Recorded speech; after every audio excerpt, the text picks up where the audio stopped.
नमस्कार मित्रों, मैं डॉक्टर आईपी सिंह।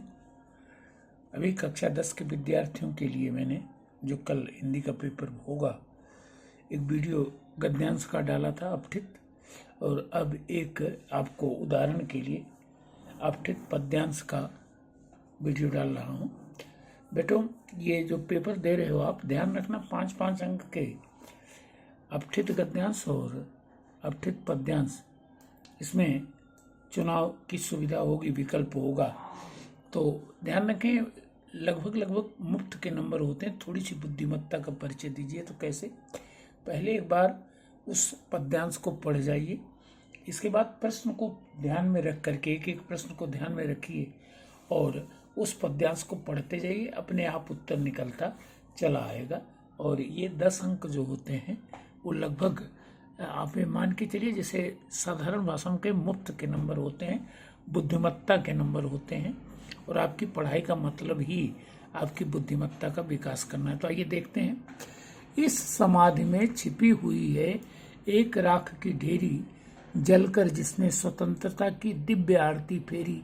यह समाधि, यह लघु समाधि है झांसी की रानी की, अंतिम लीला स्थली यही है लक्ष्मी मर्दानी की। यहीं कहीं पर बिखर गई वह भग्न विजय माला सी, उसके फूल यहाँ संचित हैं, है यह स्मृतिशाला सी।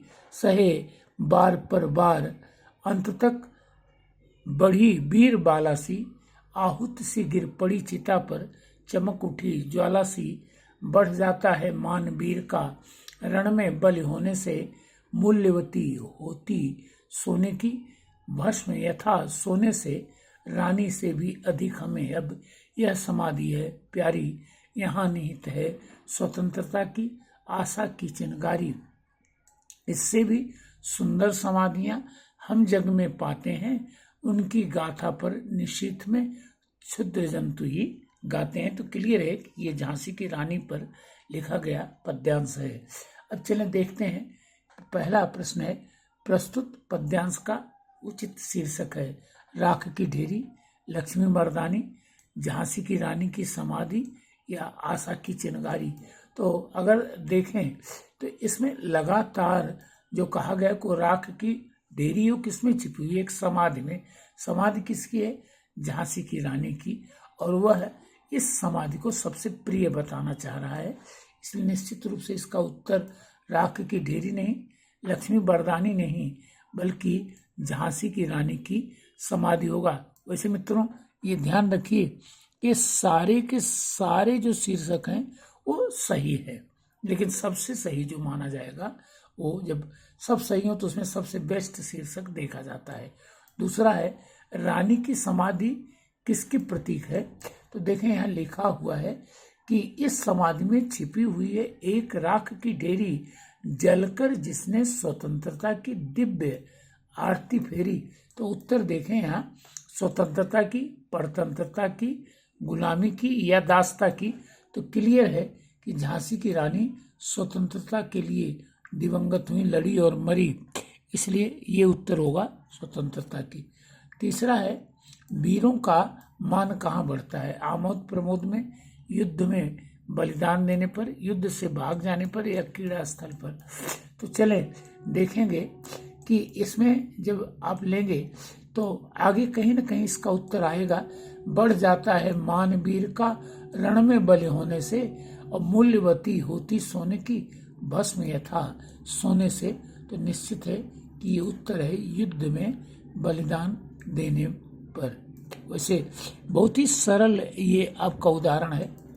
अगला है, समाधि में किसके राख की ढेरी छिपी हुई है? तो ऊपर आया है कि जब आप लेकर के चलेंगे तो बार बार कहता है कि ये जो राख है ये किसकी है? अंतिम लीला स्थली यही है लक्ष्मी मर्दानी की। और ऊपर दिया गया है यह समाधि, यह लघु समाधि है झांसी की रानी की। तो इस तरह से उत्तर हो गया कि ये पूरा का पूरा पद लक्ष्मीबाई के ऊपर लिखा गया है और समाधि भी उन्हीं की है। और अंतिम है कि रानी लक्ष्मीबाई को अन्य और भी नामों से जाना जाता हुआ नाम है। तो देखिए इसमें दो तो आया है, मर्दानी और लक्ष्मीबाई नाम आया है, लेकिन इतना आपकी सामान्य जानकारी होनी चाहिए कि उनको मनुबाई भी कहते हैं, मर्दानी तो विशेष करके सुभद्रा कुमारी चौहान ने कहा, मरकड़िका उनका एक नाम था। इसलिए इसका उत्तर होगा कि झांसी की रानी के उक्त सभी नाम हैं जो यहाँ प्रस्तुत किए गए हैं, तो इसका उत्तर होगा घ। तो इस तरह से बेटो आपको मैंने एक उदाहरण दिया कि आप इस तरह से एग्जाम की तैयारी कीजिए। थैंक यू, धन्यवाद।